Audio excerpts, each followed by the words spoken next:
behalf of Team CSP and Professor Sangeeta Menon, I invite you all to our Friday lecture series.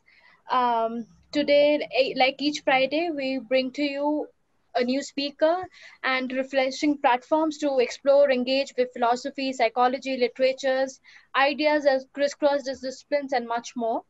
So now I'll request the chairperson and also a colleague of mine, a friend of mine, Meera Kumar Menon, a doctoral scholar at NIA CSP, to introduce the speaker of today and also talk about the topic of the day.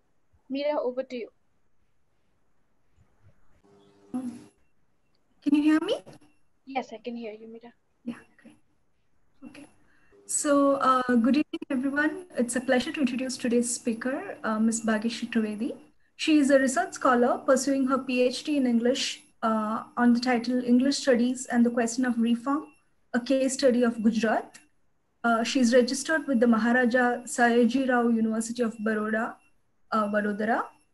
She also has an MPhil in the title Reconstructing the Private World of the Self, Gujarati Women's Short Stories.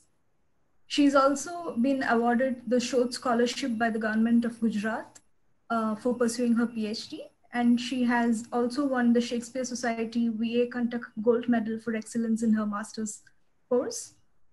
She has also published several articles and all of that. So it's a pleasure to have you here, Bhageshri. Now, challenging the existing rigid scales of rational academic theorization and emphasizing on the importance of alternative knowledge systems, and doing all of this from a very practical perspective by considering parikrama as an example, by all means seems to be a very ingenious conceptualization to me. So we cannot wait to hear more from you, Bhageshri. So on this note, we welcome you to today's Friday lecture. Please begin. Am I audible enough? So thank you, Meera, for that very kind introduction. And at the outset, I would like to thank NIAS Consciousness Studies program for creating this platform where such kind of ideas can be exchanged and discussed. And I thank the entire team at NIAS CSP for inviting me and making me a part of this. Also, I would like to thank each and every one of you who has joined this session today and chosen to become a part of this discussion. So at the outset, I would like to begin with a disclaimer that what I'm going to present today is more like an idea in incubation. It is in no way related to either my current or past research, or for that matter, even with my academic discipline. But when I read the concept note of this initiative, I felt that this was the right platform to put forth something experimental like this. And I'm sure that like any experiment, it will benefit so richly from the discussion and responses that will hopefully ensue. So to give a bit of background about why I chose this topic, we all know that the human quest for knowledge has been a fundamental and abiding search since the earliest times. So much so that it established itself as what we know as one of the most formidable branches of learning, which we call philosophy. However, as it is fundamental, it is bound to have tugged at the minds of almost every human being or every community that walked the face of this earth. But when the domain of knowledge started getting institutionalized, what happened is that an eligibility criteria was created about what kind of ideas would gain admission into the formal world of knowledge and what kind of ideas wouldn't. Now, there is no inherent problem with filtration itself, but history tells us that the processes of knowledge creation and knowledge propagation easily became political processes for various reasons. And this led to the creation of certain biases that became what I choose to call kind of gatekeepers of the knowledge system. 4 of these biases that I would like to identify today are: number 1, Euro-American centrism. Well, this refers to the domination of Western knowledge, that is Western theories and philosophies, in almost all domains of academia, thanks to colonialism and neo-colonialism. The second one is what I call rationalist abstraction bias. Now, this refers to a mindset where only that kind of knowledge which has passed the test of rationality and logic and which is in the form of abstract tenets is considered legitimate knowledge, then practice is separated from theory as a kind of manifestation of abstract tenets. And ultimately what this does is creates a dividing line between theory and practice. The third bias is what I call the textual bias. This is something we all know about, that once writing and print technologies were developed, then that knowledge that was written or printed came to be privileged as the more reliable and verifiable knowledge as opposed to oral knowledge systems. And the fourth bias is what I call the methodological bias. That is, only those ideas which are in the form of books or recorded material that issue out of a kind of conscious intellectual activity, which is done in such kinds of atmosphere for formal knowledge exchange, are considered the only viable frameworks of interpretation in research. Even in recent times, when academia has begun to grapple with the questions of diversity and inclusion, the transformations have remained only skin deep, because even this inclusion is extended to only those who have, so to say, passed through the rites of passage of the formal world of academia. So my purpose today is not really to criticize academic practices, but just to point out that the human quest for knowledge and meaning is pervasive and fundamental. But when these kinds of biases start becoming the gatekeepers of knowledge system, then what happens is that we end up blocking out the richness of roots, methodologies, and theories that offer us access to pursue this kind of common quest. And therefore, the only one at loss in this entire process is the field of knowledge itself. The next question that arises is that if this is an inherent search that humans undertake for meaning, then what is it that we are searching the meaning of? Well, in the final analysis, we are searching the meaning of existence itself, that is, answer to questions like, who am I, or why am I here? So my objective today is to go beyond the boundaries of these biases and to check whether and what kind of knowledge exists beyond these boundaries, and to propose a practice that offers a mode of access to this quest to find the answer to who am I.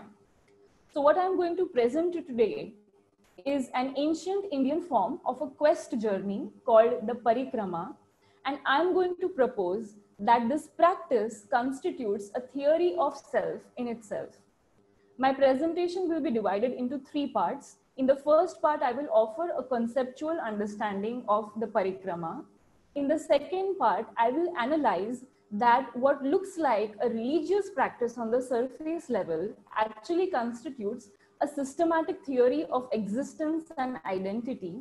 And to perform this analysis, I will be using an unconventional set of materials, such as I'll be using memory, that is the cultural legacies I grew up with. I'll be using my memories of travel, that is in 2019, I undertook travel to a destination called Amarkantak, which was for an altogether different reason.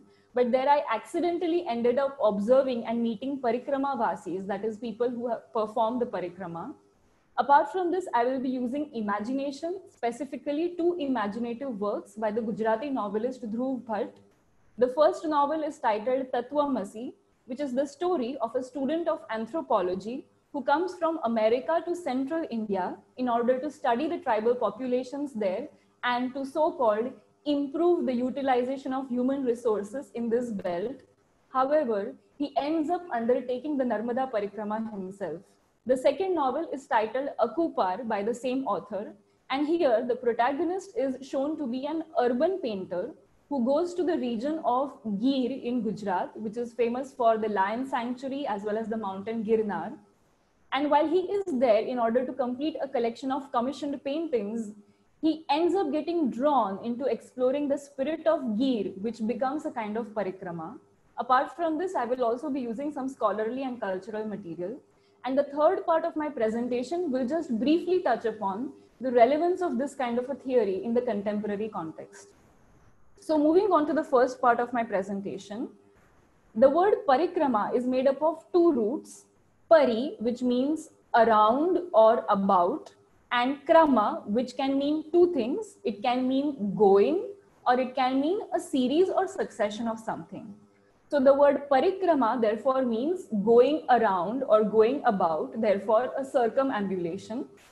And as a form of travel, it refers to the circumambulation of a natural body or space like a mountain, a river, or an entire town, which has a long perimeter. And this circumambulation is conducted because that place has some kind of a religious or spiritual significance. So looking at this initial definition, conceptually, many of you will think that the parikrama is like an extended pradakshina. However, the initial meaning of these two words in itself tells us how different these two concepts are. The pradakshina literally means towards the right. So pradakshina is telling you about a method of performing the circumambulation, which is that it should happen in a clockwise movement, and the deity or the entity that you are worshipping should be towards your right, therefore pradakshina. However, the parikrama has the root krama inside it, which means a series or succession of something. So the pradakshina is referring to one action, whereas the parikrama is referring to a series of actions. The pradakshina is giving you a method of worship, whereas the parikrama is like a methodology. Now, I'd like to explain why this peculiar use of the word methodology is being done here. And to do that, I'd like to draw a comparison with Michel Foucault and his concept called technologies of the self. Now, while referring to paganism as well as early Christian practices, Michel Foucault defines technologies of the self as, I quote, that which permit individuals to effect by their own means or with the help of others a certain number of operations on their own bodies and souls, thoughts, conduct, and way of being, so as to transform themselves in order to attain a certain state of happiness, purity, wisdom, perfection, or immortality, unquote. Now, this may sound vaguely familiar with what I'm trying to say with the parikrama, but I do not think of the parikrama as a technology of the self, because a technology conceptually is something that comes with a manual where you are expected to perform a series of specific actions on specifically encoded devices in order to get an exact outcome. That is why Foucault talks about how the technology of Christian confessions is used in order to produce a specific kind of a repentant self. But if we look at the word methodology, the methodology of a search can only guide the search. It can never predict what will be the conclusion of that search. And therefore, I look at the parikrama as a methodology. That is, it is a framework of principles that guides your quest, but in no way assumes what will be the outcome of this quest, and does not even assume that every time the same outcome will be arrived at whenever these principles are followed. So this is the difference between a pradakshina and a parikrama. Now, the other conceptual similarity that you may find of the parikrama is with the Tirth Yatra or the pilgrimage. Now, the Tirth Yatra or pilgrimage is again a religious or spiritual journey undertaken to gain the blessings or the divine grace of a higher entity or a divine entity, or in order to gain what is called merit or punya. However, the goal of the parikrama is not to attain punya, and here I'm not talking about some modern metaphorical interpretation of parikrama. I'm going to give an example from Puranic literature. In the Maheshwar Khand of the Skanda Puran, Nandikeshwar, that is Shiva, tells sage Markandeya that the one who performs the parikrama of the Arunachalam mountain has a certain kind of benefits. He recounts a story where the leaders of the Vidyadhars, Kaladhar and Kantishali, were cursed by the sage Durvasas to turn into beasts.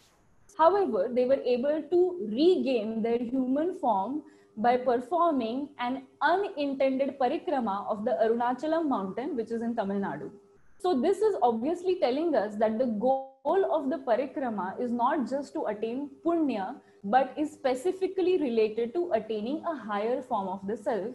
As Nandikeshwar himself says, and I quote, "This Sonadri, that is this mountain, is my immobile form. He who devoutly circumambulates this shall attain sarupya, that is identity of form with me," unquote. Further, translating the Arunachal Mahatmyam, Raman Maharshi has noted that Arunachal is a secret kshetra, and the seeker here is bestowed with self-knowledge or jnana. Thus, we can already see what is the difference between the Tirth Yatra and the Parikrama. And we can also see that there is some sort of a connection between Parikrama, self-knowledge, and attaining a higher version of the self. However, there is a subtler and more structural difference between the Parikrama and the Tirth Yatra. Now, we have seen before how human intellectual and creative activity is something that is always directed towards a goal or a purpose, which the ancient Greek philosopher Aristotle termed the telos. Now, so telos means the end goal, purpose, or final cause of something. So when we conceptualize the telos in our mind, then we think of it as the end point of a line. Now, when we conceptualize the Tirth Yatra, it resembles this kind of linear journey. That is, you begin at one point, you travel to another point, and on reaching the point, that is the goal of the Tirth Yatra, you achieve the telos of that journey. However, the Parikrama is something where you start at one point and you are required to come back to the same point. So it is a circular journey. And that which is orienting this journey seems to be at the center of the journey, but we don't know whether this thing which is at the center is actually the telos of the journey or not. So on the surface level, it seems like the Parikrama is a journey in which you go around in circles. And this going around in circles is a term that is always used pejoratively to mean an activity that is completely meaningless. So if in the Parikrama we are going around in circles, then how are we arriving at anything, let alone anything higher? To understand this, let us look a little more closely at circular journeys.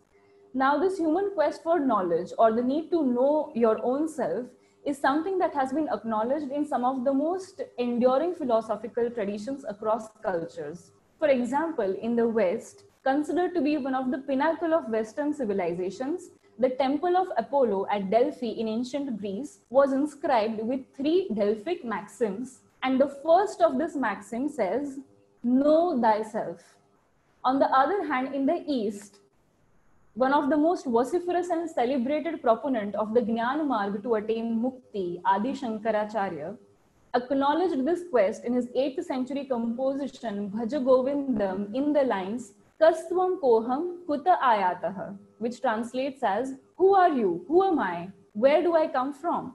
Thus, interestingly, this philosophical quest to understand the self is reflected in cultures or philosophical traditions across East and West. At the same time, even the earliest literatures of both the East and West, that is the epics, reflect quest narratives. So it is worth investigating whether there is a connection between this existential quest for the self that is reflected in philosophy and the physical quest that is reflected in literature. Especially if we look at narratives that are centered around single hero figures, whether it is the Odyssey, which is the ancient Greek epic by Homer, or the Ramayana, which is an ancient Indian epic by Rishi Valmiki, both stories show that the hero goes into exile followed by his homecoming. So the question is worth asking, and we can see how this is a circular journey that is going into exile followed by homecoming.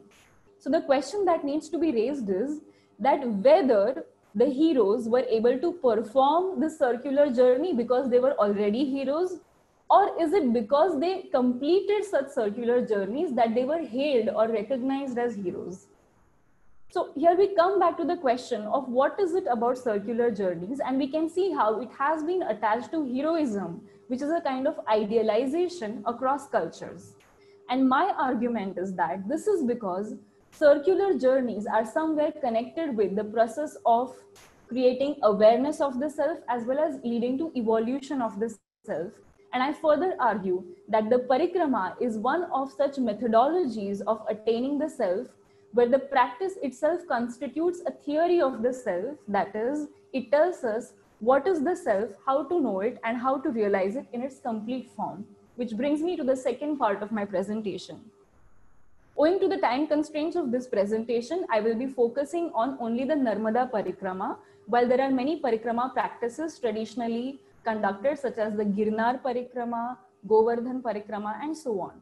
But I will be focusing on the Narmada Parikrama, which is a circumambulation of the river Narmada that flows from central to Western India, originating at Amarkantak in Madhya Pradesh and ending, that is where it meets the sea, at Bharuch in Gujarat, making it a one-way stretch of 1,312 kilometers. Thus, in order to perform one circumambulation, the Parikrama Vasi, that is the person who performs the Parikrama, has to cover a stretch of 3,500 kilometers to be completed traditionally in a period of 3 years, 3 months and 13 days. And this 3,500 kilometers also includes the diversions on the routes. The earliest and most basic text which provides us all information on the all aspects of the Narmada Parikrama is the Reva Khand, Reva being another name for the river Narmada.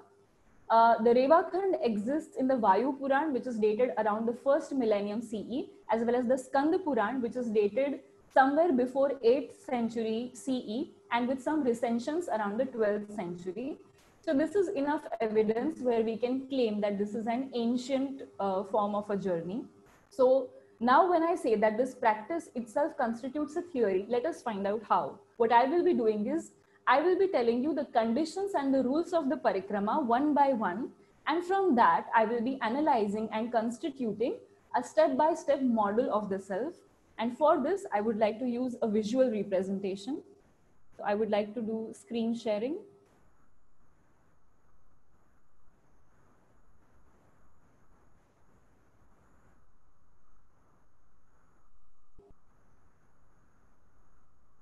Is the presentation visible? Yes, it is. Okay. So the initial condition of the parikrama is that it can be performed by anybody, and there is no age, religion, gender, caste, or even nationality bar for performing it. So one can safely conclude that the self that this parikrama represents is a universal self, that is, it could represent anybody and everybody. Secondly, the first rule of the parikrama is that at no point during the parikrama can the parikrama vasi cross the river.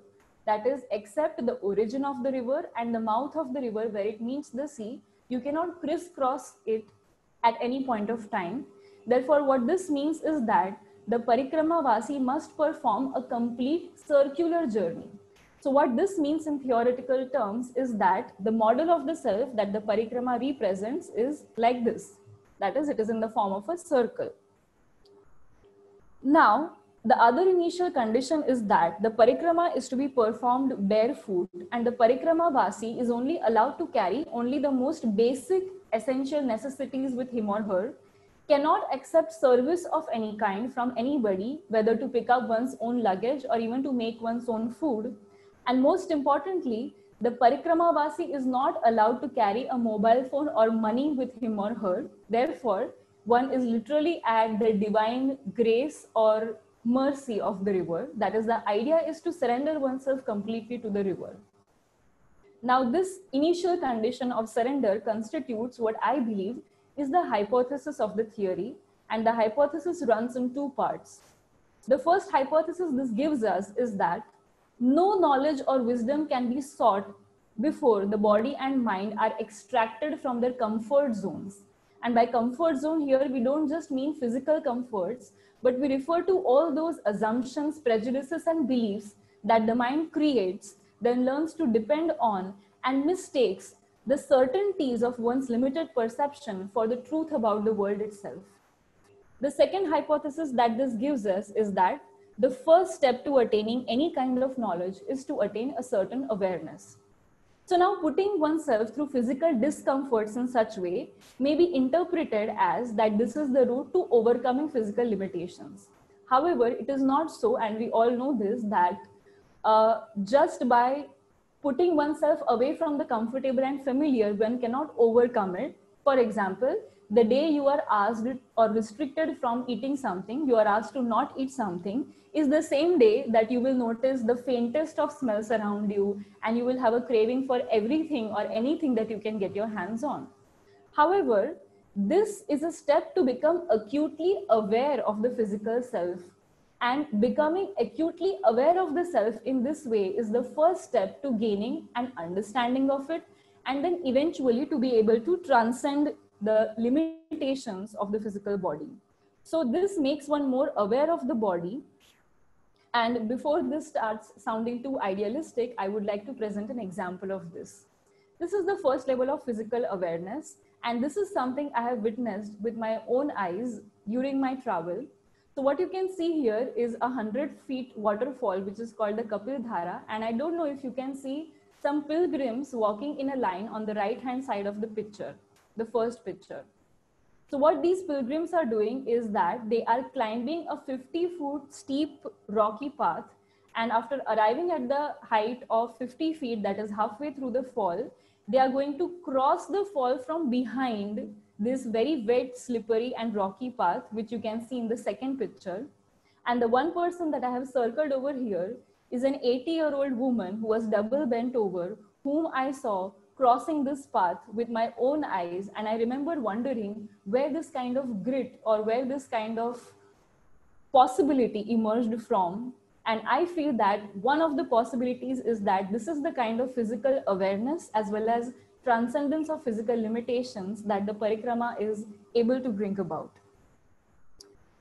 Now moving on, the next rule is that the parikrama vasi must not deviate more than 5 miles from the south bank of the river and more than 7.5 miles from the north bank of the river. So this means that they must spend their entire time during the parikrama in very close proximity of the river, and thus the parikrama vasi is expected to engage fully with the nature around him or her, whether this means becoming familiar with the natural rhythms or cycles, or becoming familiar with the ecosystem that thrives around the river, or for that matter, even understanding where human interventions have created ecological imbalances, understanding its reasons and reflecting on how to remedy it.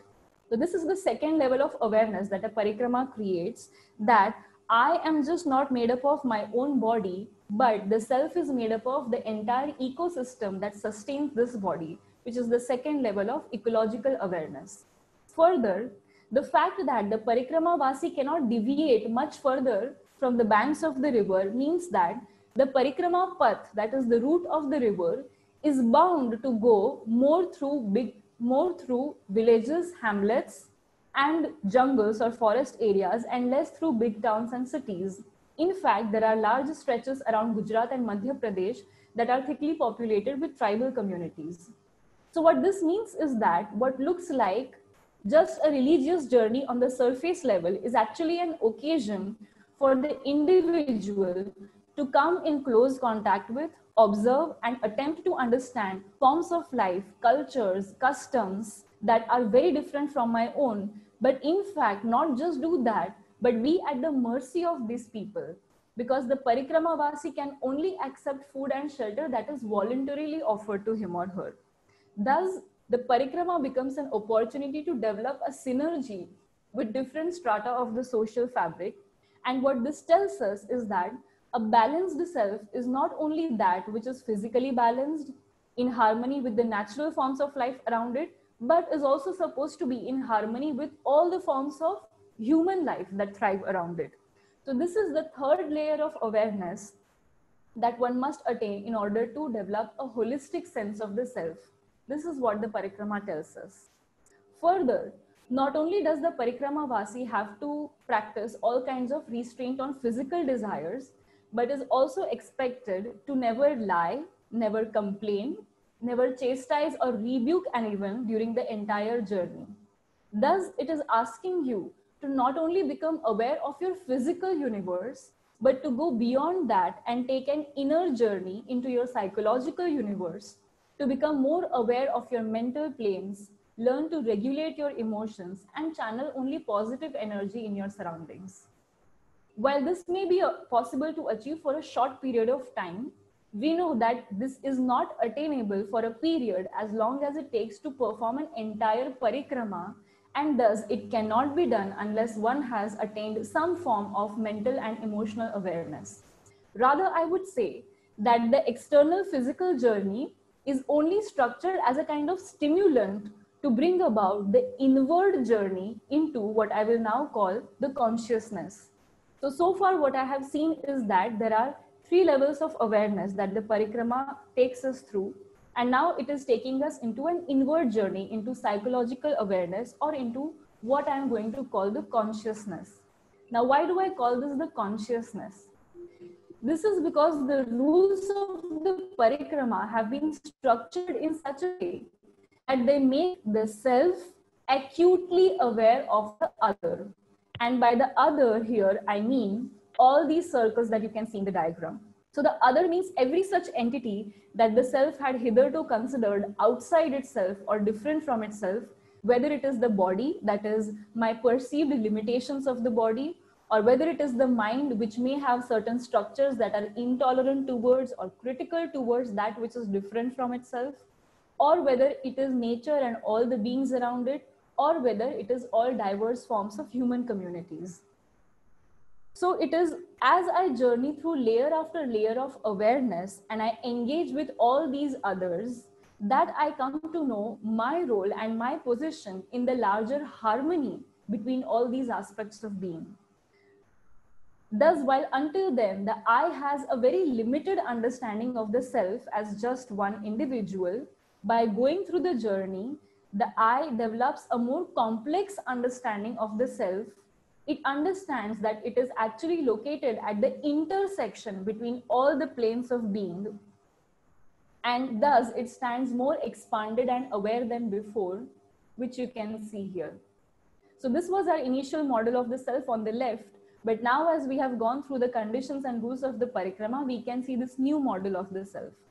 And I know that in the last slide, you must have noticed one empty circle, but I will be coming to that later. So it is the development of this consciousness that the I is not just my body and my mind, but an entity which is at an intersection between various others.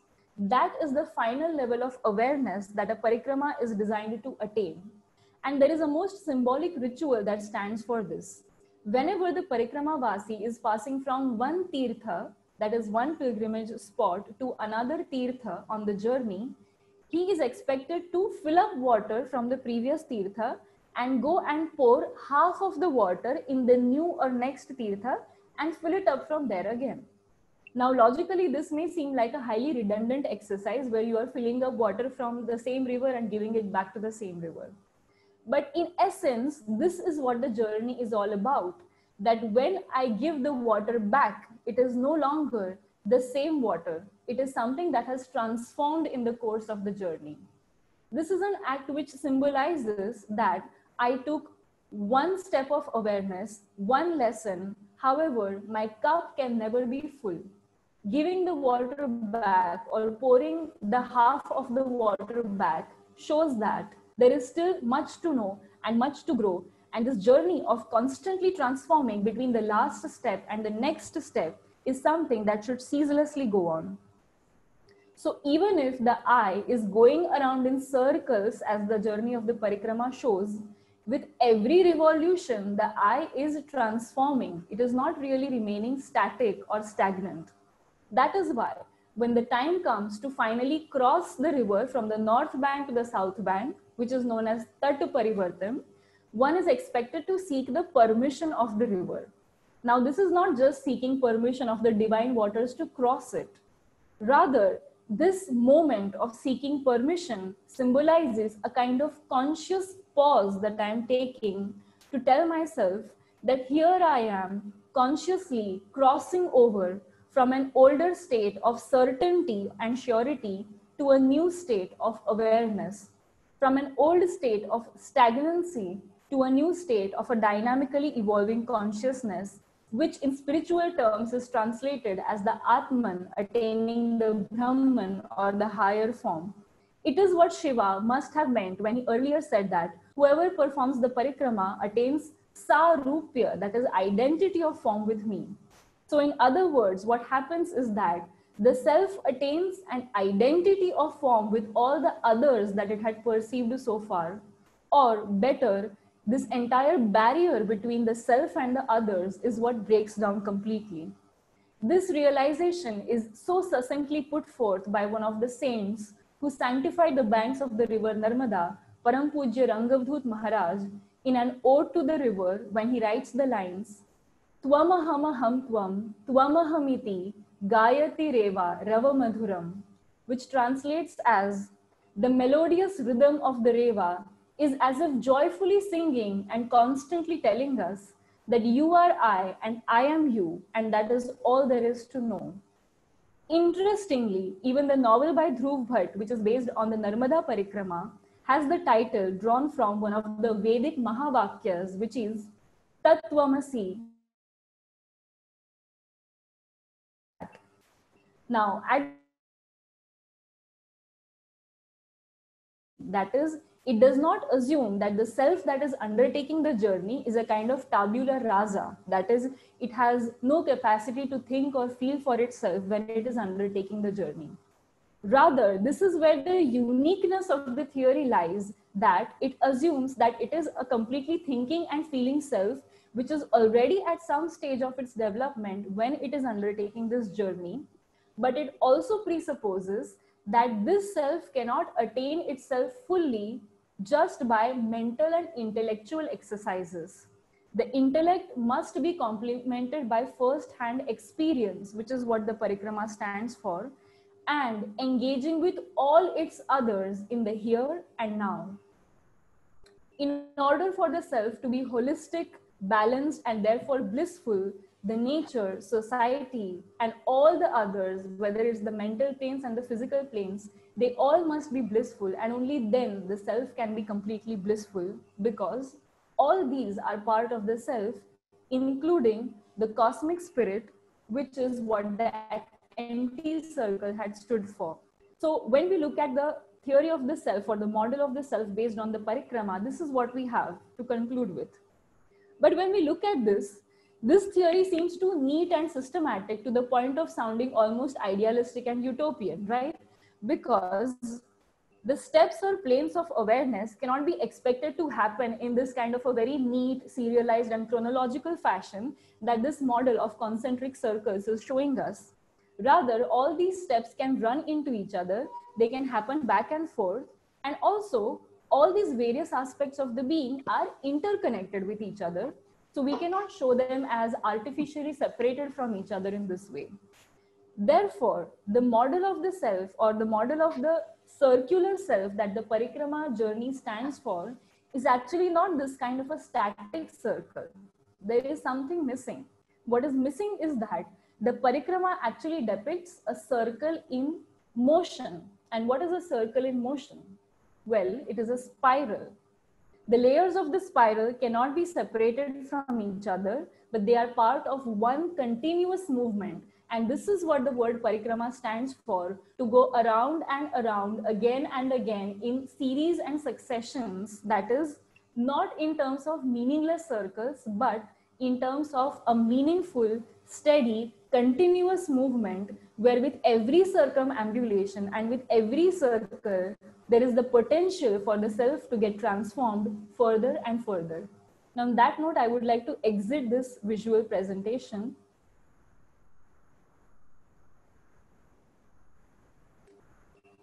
So, having seen that, let us understand what this model of the self as the spiral really means. Well, number one, it means that this theory does not presuppose or does not have this simplistic assumption that one journey or one circumambulation is enough to attain the telos of the parikrama or to realize the self in its entirety.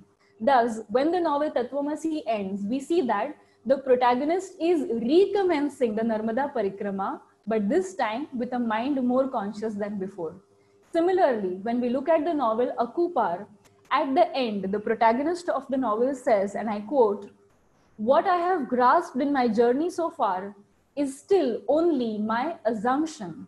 It has not yet turned into cognition," unquote. So what we learn is that the telos must be circled, or rather, it is this consistent and ceaseless circling which is the telos itself. And this is also what the word parikrama means. That is, one must ceaselessly go on like a spiral, which has no visible beginning nor any visible end. At the same time, secondly, this theory makes room for individuality and plurality. It does not presuppose that everybody will come into contact with the same experience, the same transactions, and will react to those experiences in the same manner. it acknowledges that this can happen differently. And therefore, I pointed out in the beginning that this is a methodology, that is, it is only guiding the quest. It is not trying to control or predict what would be the outcome of the quest. Rather, it's saying that the outcome can be different, plural, and multitudinous for every self undertaking the quest. Interestingly, the protagonist of the novel, Akupar, finds that this conceptual understanding of the self as a spiral is something which is an inherent understanding for locals living in the Gir region. So we have an example of a 10-year-old boy who uses a Gujarati word called pammar while explaining something. The protagonist does not know what this word means, so he asks the boy, and the boy cannot explain it. He's too young to explain it in words. So what he does is he brings a spinning top, then he spins it on the ground, and the moment that top gains a kind of steady swiveling motion, he looks at it and says, I quote, "Can you see how the top has gained a pammar? It looks like it is in a state of samadhi." So we can see how the state of samadhi, which is nothing but a divine ecstasy following a realization, is being compared with what? It is being compared with a steady spiraling movement.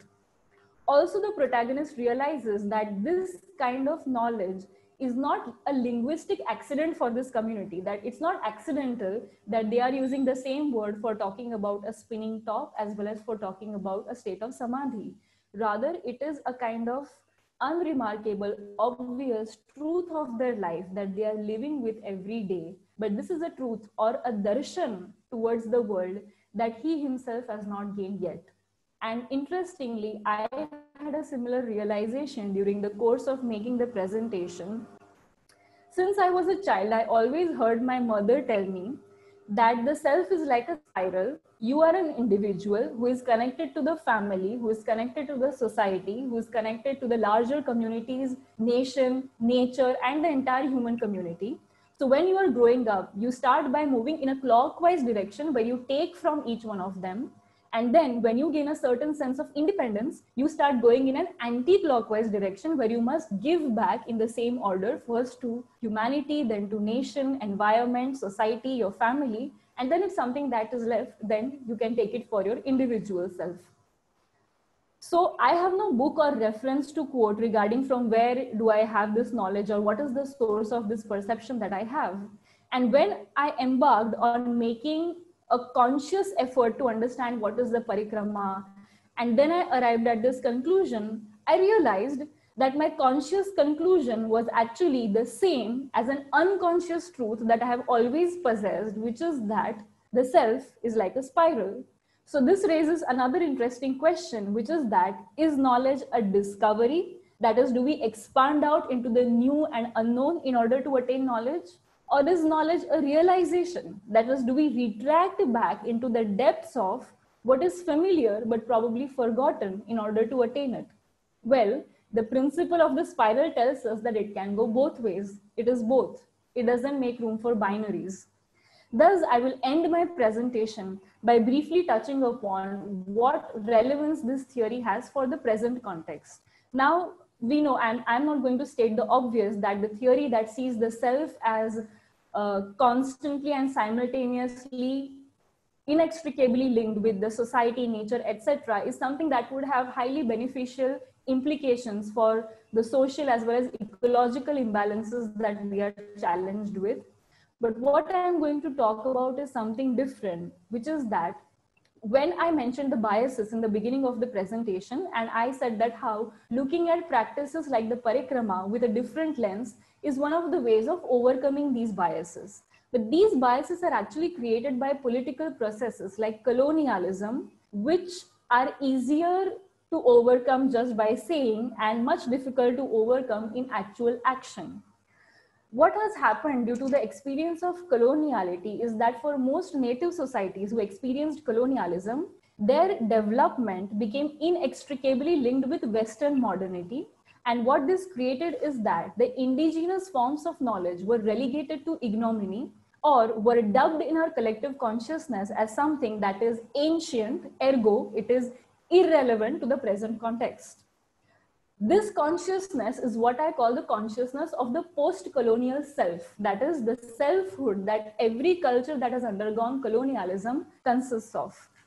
Now, in the efforts to regain an independent sense of identity in the post-colonial period, what happened with this self is that it had to deal with a tug of war between two extremes. One faction, which is the idealistic faction, which wants to purge the entire colonial experience as a bad dream and wants to forget it. And the another, which is a pragmatic faction, which wants to very grudgingly accept it as the only way forward. Now, what happens in this process is that the self remains perpetually exiled. It doesn't feel at home in either of the two extremes. And there is no homecoming for it. That is, it can never gain a sense of a confident and sure sense of identity. Therefore, I feel that parikrama, being a kind of self-imposed exile, is the best route or methodology for this kind of an exiled self to bring about its homecoming, because it is a theory that allows the collapsing of the binaries between idealism versus pragmatism, a romanticization of the past versus cynically accepting a rootless future, as well as abstract reasoning versus experiential learning. It is a methodology that compels you to understand the past in the context of the present and make it relevant in the here and now. And most importantly, it is a theory that allows for a multitude of solutions to come about, therefore moving away from a homogeneity of solutions. And as I see, have overshot my time a bit, I would like to conclude by saying that the parikrama constitutes not only a theory of what the self is constituted of, but gives us a methodology of action-oriented knowledge.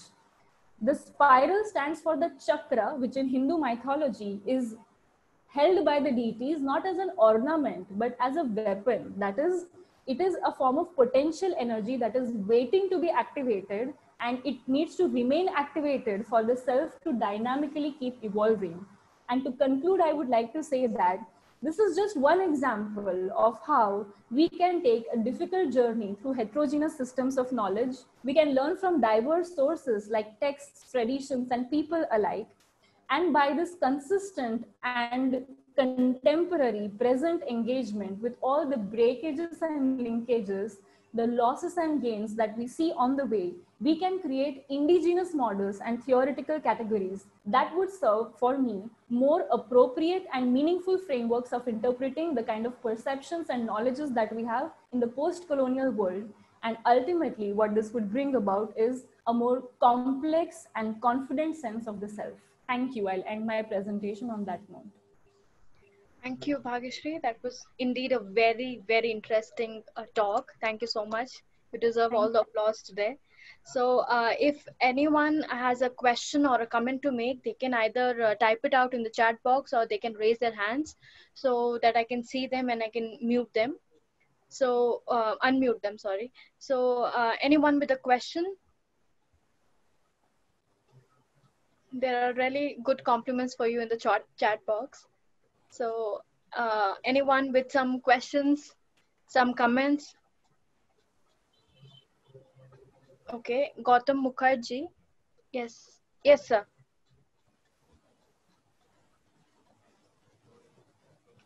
Yes, sir. Absolutely wonderful. Wonderful.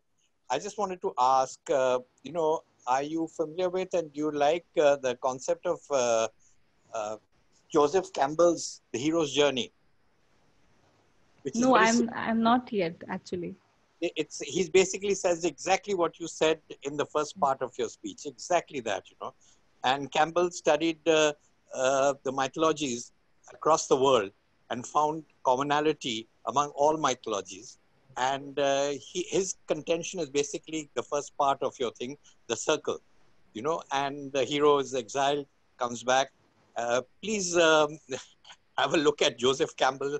He's one of my heroes and one of, you know, people who are universal without looking at a colonial world or a nationalistic thing. He represents something which is absolutely universal. But it's so relevant because your entire first portion was Campbell. Surely, thank you so much. I'm glad to know that there is actually something out there I can use as a support for what I said. So this is Joseph Campbell, is that right? Yes. Beautiful movie also, which has been made, Searching for Joe. And it's a DVD which is made in honor of Campbell. But you can get many. He spent an enormous amount of time in Tamil Nadu, by the way. Spent a lot of time in Madras. Yeah, he spent a lot of time in India. And the movie is called, it's a documentary called Finding Joe.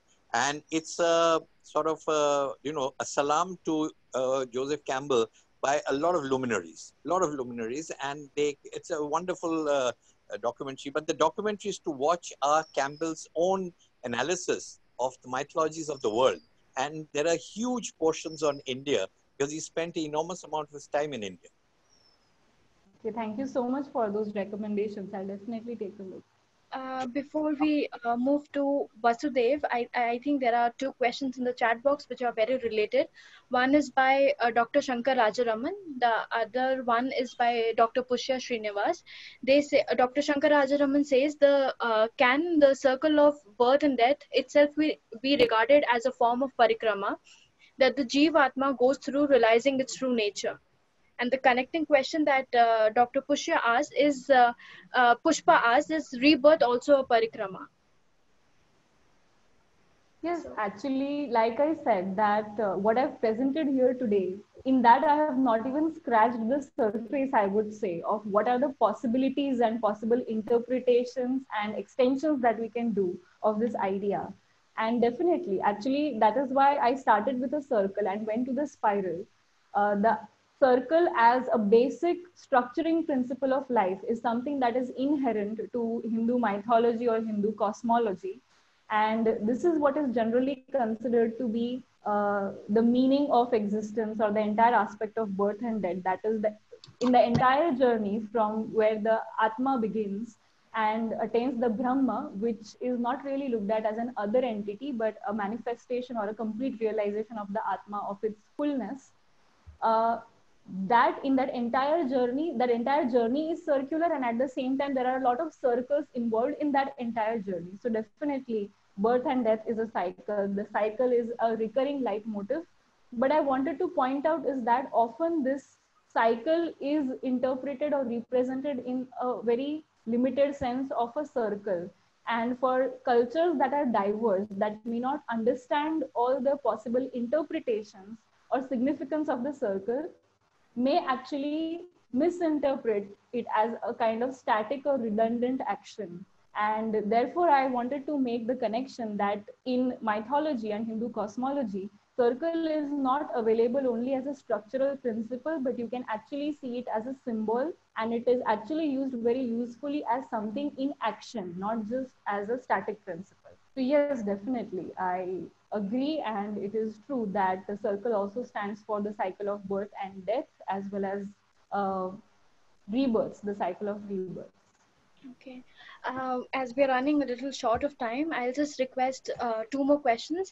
I see Vasudev Pathak with a hand raise and also Dr. Saurabh Totaria. So Vasudev, would you please go ahead with your question? So you went from circle to spiral, and one thing which made me question is that during a parikrama, you said that one is not allowed to cross the river. But if we like crisscross the river and we are making a parikrama, so it goes like a helical path in a circle, which usually even there is a theory that planets also take a helical path around each other. Stars do take a helical path around each other. I mean, why can't the parikrama be assumed that, why can it be better that we take a helical path, but in a circle? So, hi Vasudev, I'm glad that you were also conceptually experimenting and thinking along with me during the presentation. Your question tells that. That's a very good question, why it is not helical. And I would like to point out that in the novel Tatvamasi, at one point, one character says this, that we are all performing a parikrama, and compares this movement with the movement of the atoms around the nucleus, which is, I think, again, a helical path, if I'm not wrong. I'm sorry, I don't come from a science background, so please correct me if I'm wrong. Okay. But why I don't see it as a helical path is because the helical path assumes that there is something in the center right? Which we are moving around. Now that something may be a kind of force which guides or orients our moving around, but we cannot really crisscross or become one with what is at the center, right? That is what a helical path assumes. But in the spiral, what we are talking about is that if you look at the spiral, you cannot really tell where it begins. And the idea of the parikrama that I have presented today is this, that what is at the center is also you, and what is at the end is also you. But there is going to be a transformation that happens, right? So if I turn it into a helical path, then what will happen is I will have to assume that what is at the center is not me, it is something else. And therefore, I feel that conceptually it would be a different model. Now we move ahead with the last question. I'm sorry, we're running a little out of time. I'll invite Dr. Saurabh Turaria with this question. Then I would invite Meera, as she's the chairperson of this session, to make some comments and also ask some questions if she has any. So, Dr. Saurabh, please go ahead with your question. Saurabh, sir? Yes. Thanks. Thanks, Bhagirathi, for this wonderful presentation. So my question is that lot of studies, especially the ethnographic studies on the South Asian religious practices, mainly or which is on parikramas and wandering and other things on the tirtha but they focuses on the one thing that the community life, the villager, they already are in the life world. They already feel connected with the nature around them, with the people around them. So their life word is not at all alienated, as like the atomistic individual urban minds, urban self, or might be post-colonial self feel for that matter. So I was just wondering what would be the epistemical status of this this self-knowledge, kind of knowledge of the self for the villager who is from that life word, and the person like who is like theoretically well-read, English speaking, and like who has come to visit this life world. So he has that kind of the epistemic apparatus to analyze that, while the experiences of the people who are in that life world is more immersive and like the more experiential. So how would you see this?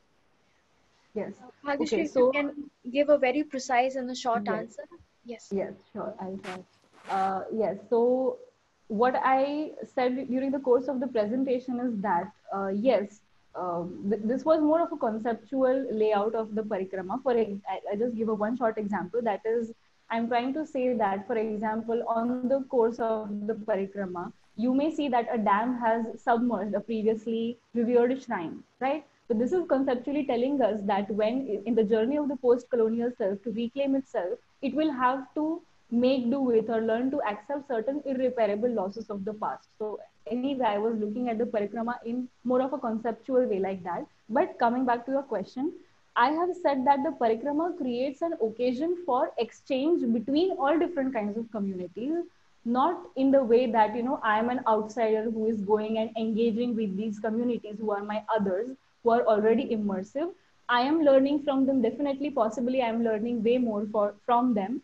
But in the transaction that is happening between me and them, probably they are also learning from me. That is, they are also learning about the world that they don't have physical access to through me. So the parikrama is more an occasion for transactions to occur rather than from kind of hierarchization of this self has this much knowledge, and parikrama is only for an outsider who will come and get that knowledge and go back, in that sense. I hope I have answered the question. Okay. Now I'll request Preet Kona, a research scholar with NIAS, to make a brief comment that Sangeeta ma'am has requested. So Preet, please go ahead. Yes. It was indeed a very insightful talk, Bhagyashree. Thank you so much. So I'm reading out what Professor Sangeeta Menon has sent across. Brilliant lecture and presentation, her attempt to bring in diverse landscapes into one space of experiential learning hints at the importance of bringing in metaphysics and pragmatics into one fold. Request her to give more lectures for us in the coming future as well. Thank you.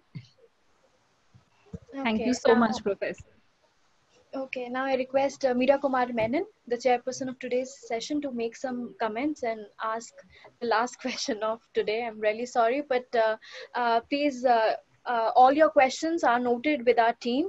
We'll get back to you via emails if we have left anything. So now I request Meera to please take over. Meera. Thank you, Niharika. And what a wonderful presentation, Bhageshri. I mean, very technically intense as well.